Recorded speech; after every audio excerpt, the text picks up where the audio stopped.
Hello everyone, I am Kirti from Computer Science Department, GSI PU College, Mysuru. Today we are going to deal with chapter number 5, that is Review of C++. In this chapter, we are going to revise all the basic concepts of C++ which you have studied in first year, so that it will be helpful for you to learn the further concepts in second PUC. In OOPS, the idea is to unite the data and functions together in a single unit called class. So here everything is in the form of classes and objects. So let's see what is an object. An object is a real world entity. It may be a person, a place, a thing, etc. So let's take an example, employee. So here employee is an object.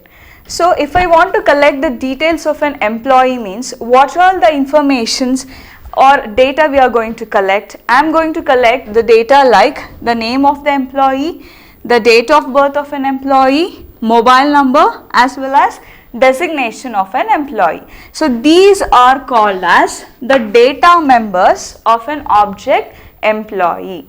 And what are all the functions we can perform on this object, means we can calculate the gross salary, total deductions, and we can print salary of an employee. So these are all the data functions of an employee. So here employee is an object, data members are name, date of birth, mobile number and designation, and data functions are gross salary, total deductions and print salary. So this is how we are going to represent an object. So this is about an object. Next comes to the concept called class. What is a class? A class is a collection of objects which is having same features. So let me take a real-time example. Consider section B in our college.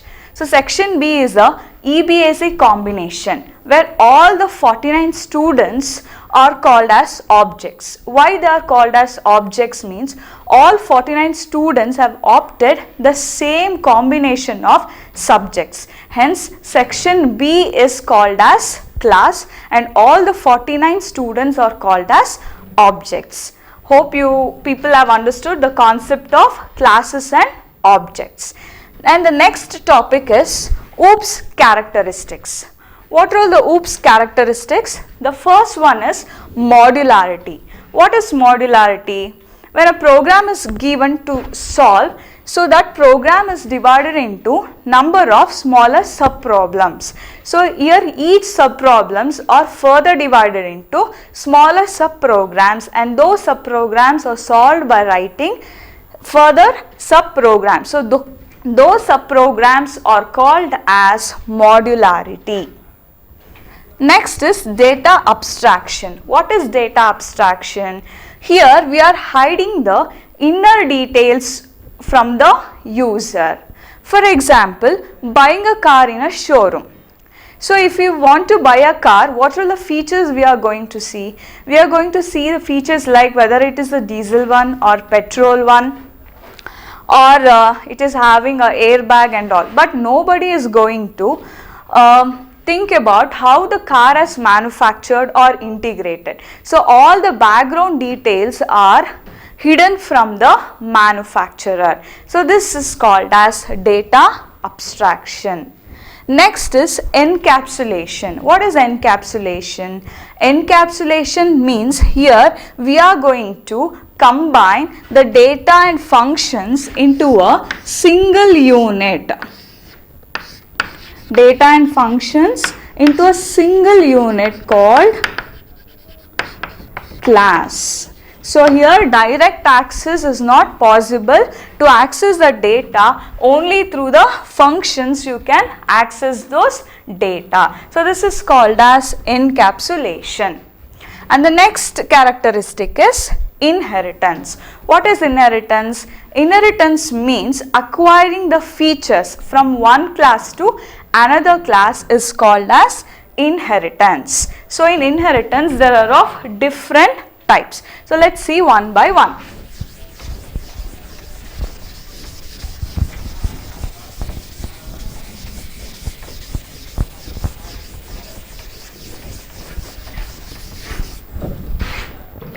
The first type of inheritance is single level inheritance.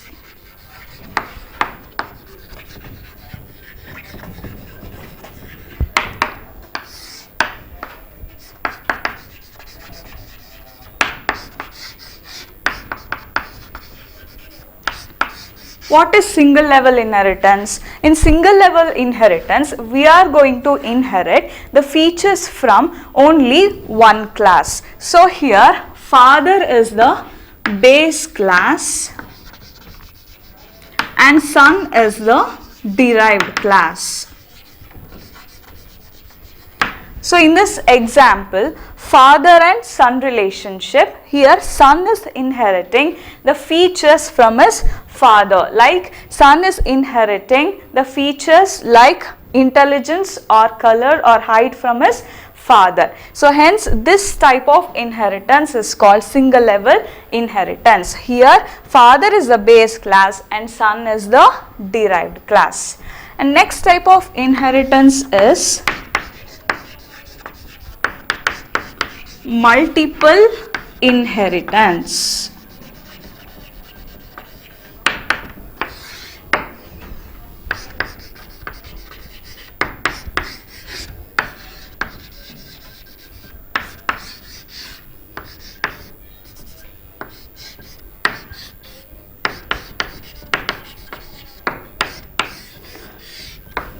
In multiple inheritance, we are going to inherit from one or more classes. That is, here consider prince class is inheriting from both king and queen class. So here prince is inheriting the features like intelligence and bravery from the king class and beauty from the class queen. So hence prince is the derived class, king and queen is the base class. So this employs many to one relationship. And next type of inheritance is multi-level inheritance.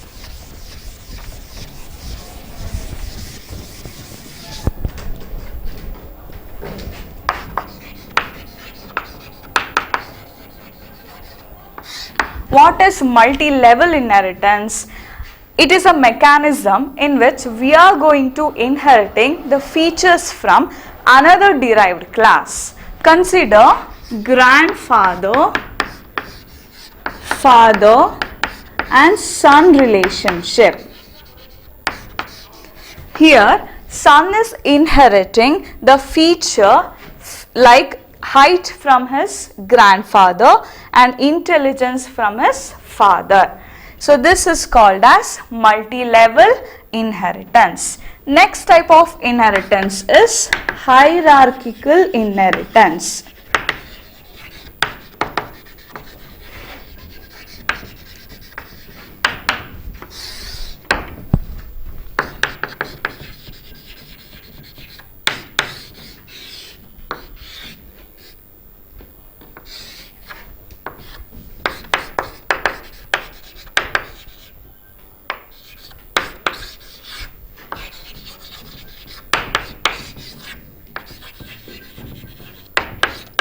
In hierarchical inheritance, we are going to, the base class is inherited by multiple classes. See in this example, hibiscus, lily and lotus are the derived classes which is deriving the features from the class called flowers. So here flower is the base class and hibiscus, lily and lotus are the derived classes. So this employs one-to-many relationship. And next type of inheritance is hybrid inheritance.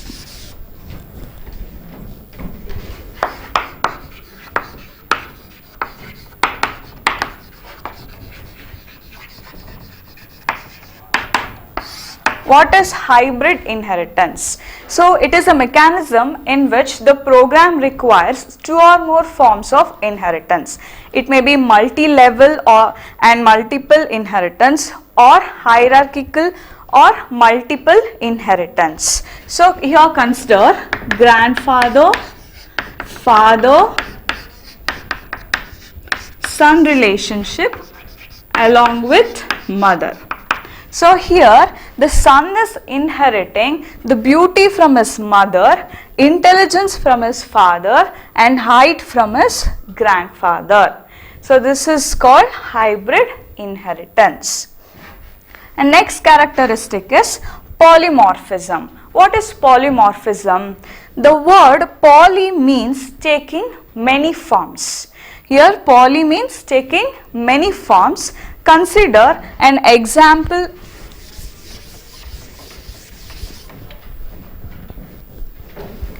A function named addition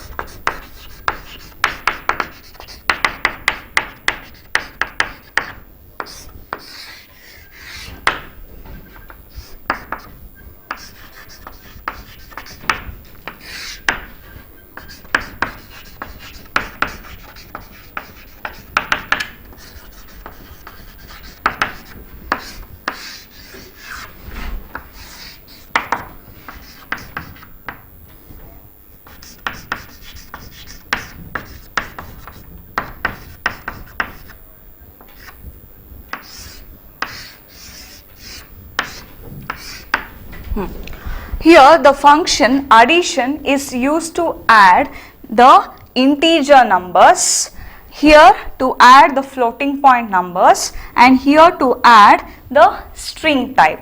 So the function name remains the same but the operations may differ. According to the situation, the same function is used to perform different operations is called as polymorphism.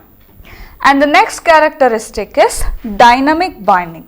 What is dynamic binding?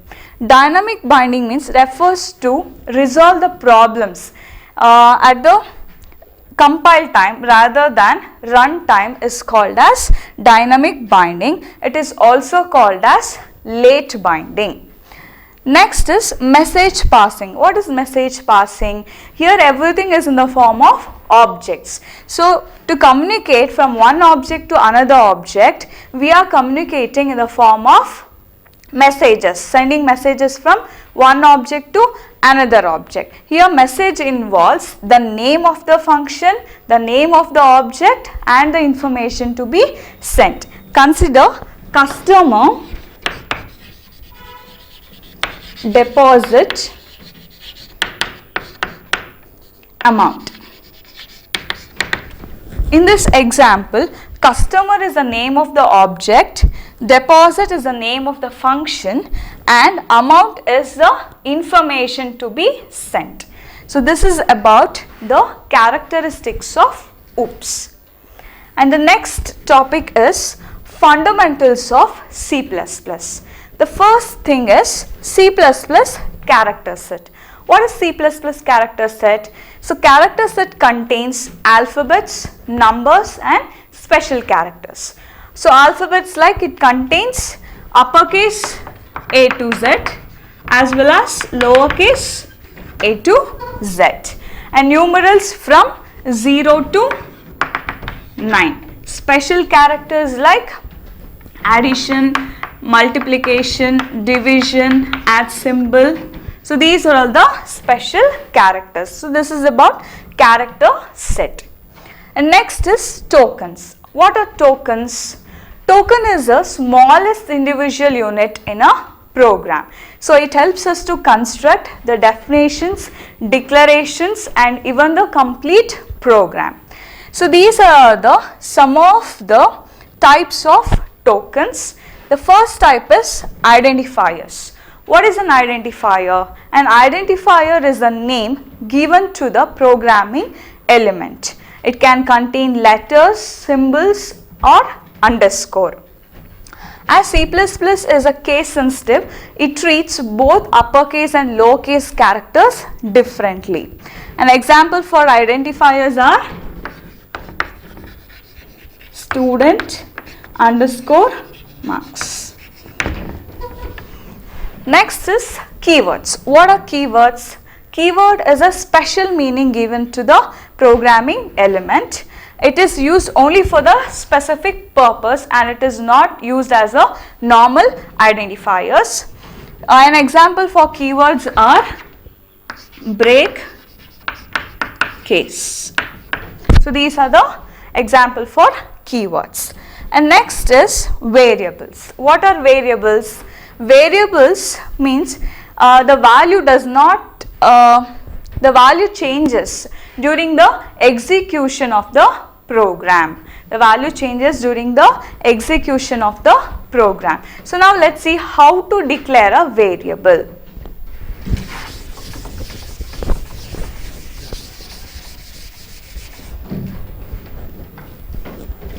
Declaration of a variable. What is the syntax? First we have to write the data type and then variable name. The syntax to declare the variable is data type, variable name. An example for this is int n. So here n is the name of the variable and int is the type of the variable n. Integer. Int represents integer. It can contain only integer values. Next is initialization of a variable. How to initialize a variable? What is the syntax? Data type,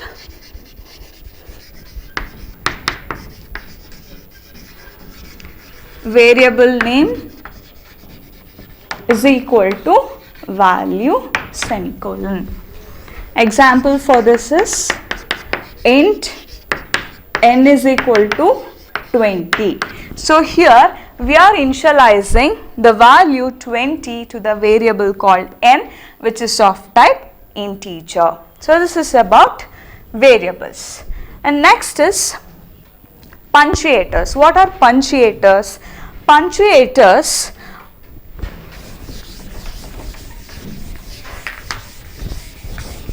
which is having syntactic and semantic meaning to the compiler. So some of the punctuators are exclamation, open bracket, close bracket, flower brackets. So these are all the examples for punctuators. And next is operators. What is an operator? An operator performs some mathematical calculations. In operators there are of different types, that is unary operator, binary operator and ternary operator. When it comes to unary operator, it performs with only one operand. In binary operators, it operates with two or more operands. When it comes to ternary in binary, it operates with two operands. When it comes to ternary operator, it operates on two or more operands. In binary operators, there are different types, that is arithmetic operators, relational operators, logical operators, assignment operators and bitwise operators. When it comes to arithmetic operators are used in arithmetic expressions. Arithmetic operators are addition, subtraction, multiplication and division. When it comes to logical operators are used in logical expressions. It always gives 0 or 1 as output. 0 represents false and 1 represents true. Next is relational operators. Relational operators are used in relational expressions. It will always give 0 or 1 as output. Next is bitwise operator. In bitwise operator, it operates on bits. So some of the example for bitwise operators are complement, left shift and right shift operators. Next is assignment operator. Assignment operators are used to assign a value to a variable. So this is about operators and its types. And next is constants. What are constants? Constants represents the value which does not change even during the execution of the program. In constants, there are of different types. Let's see one by one. First type is integer constant, unsigned constant, floating point constant,